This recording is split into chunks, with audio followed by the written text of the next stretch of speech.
Ang viral shampoo scandal ay nagpapakita ng mga hamon na kinakaharap ng mga content creator sa edad ng social media, kung saan ang linya sa pagitan ng engagement at overexposure ay lalong lumalabo habang tumitindi ang mga talakayan sa Reddit at umuusad ang mga legal na paglilitis.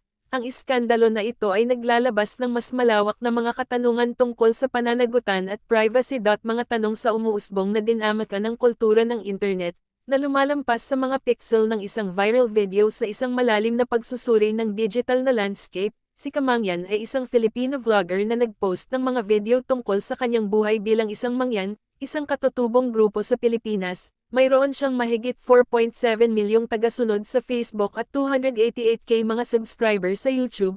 Ang sikat na tagalikha ng nilalaman ay pangunahing nag-a-upload ng mga video ng kanyang pang-araw-araw na gawain, tulad ng pangingisda, pagluluto, pagsasaka, at paggalugad sa kalikasan. Bukod dito, ipinakita rin niya ang kultura at tradisyon ng mga mangyan, tulad ng kanilang musika, wika, at sining.